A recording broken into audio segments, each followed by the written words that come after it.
The respect from normal, everyday people in the public has gone up because they realise the necessity of what we do and what we give. I don't think anybody really, like your normal person, had much thoughts about the arts until they realised that everything that got them through the pandemic was art-based.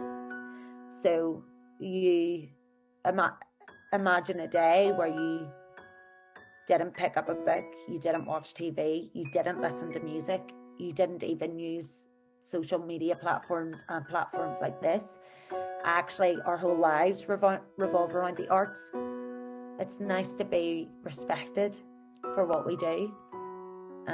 We just need the government to get on side now and actually support us a wee bit more.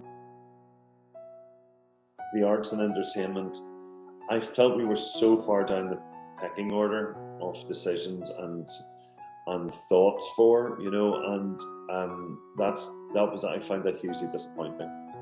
And I think it also reinforced the fact that, in Europe, they took care of their artists in places like Germany so much quicker and they thought about it so much sooner. And the UK was down the list, and at the bottom of the UK is Northern Ireland, that gives the least per head for its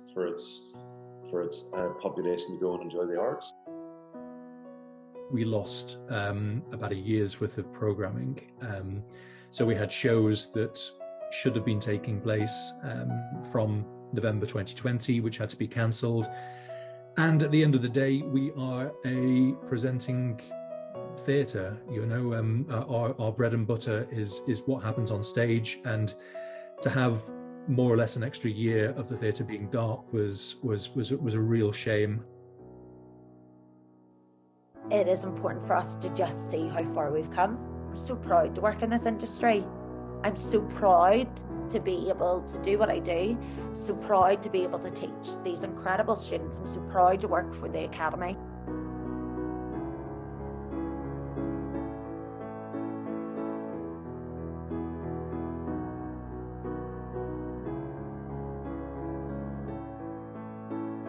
It showed that people, after a period of closure, after a period of absence, wanted to come back and wanted to take part again. And if you look back through the theatre's history, you see it time and time again.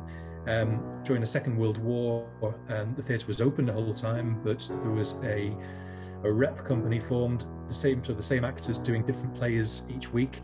And then when the war came to an end, there was a huge boom during the 1950s where we never knew it so good. Similarly, in the 70s, when the theatre closed during the Troubles and was sold and was very nearly demolished, and then was restored again, it closed in 72 and reopened in 1980. All through the 80s was a second golden period. We find that if people are deprived of theatre, they come back roaring as soon as they can do, and the appetite to come back in and see live entertainment is insatiable and unquenchable and fantastic to see.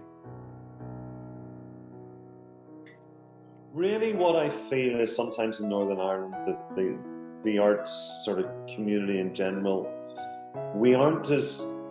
I'm hoping that one positive thing has come from the pandemic is that we all sort of work together. Sometimes we all just protect our own turf and think of the bigger picture. And I'm hoping that because of the pandemic, we all start to maybe think of the bigger picture a little bit more within the arts and entertainment.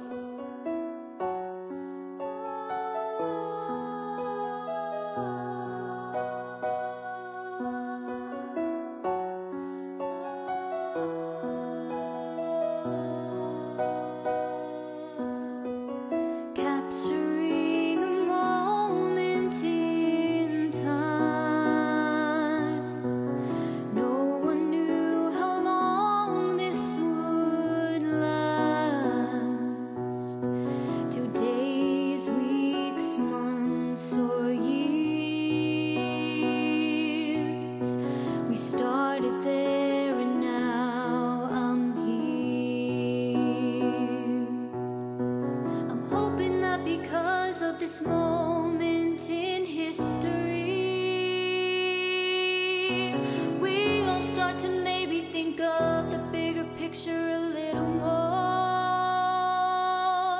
within the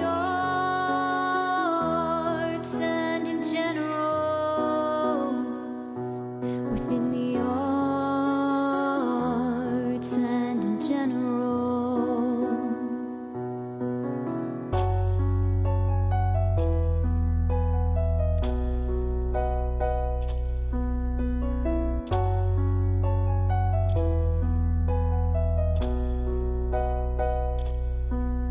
I suppose with the benefit of time, I'll look back on these years of my life with a mixture of emotions for all we've overcome when the world worked as one. I'm hoping that because of this moment in history,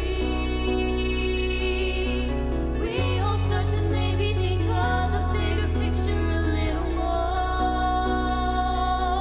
within the arts and in general. Within the arts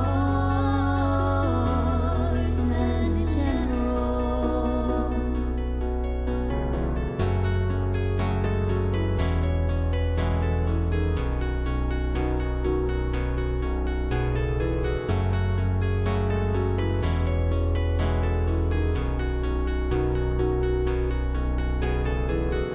Don't take anything for granted. Don't take anything for granted at all. Don't take anything for granted. Don't take anything for granted at all. I'm hoping that because of this moment in history, we all start to maybe think of the bigger picture a little more within the arts and in general. Within the arts and in general. The havoc wreaked by the pandemic hasn't stopped us from doing a project which will secure the future of the Grand Opera House for many generations to come. No matter what happens, the arts will always stand. Don't take anything for granted. Anything for granted at all.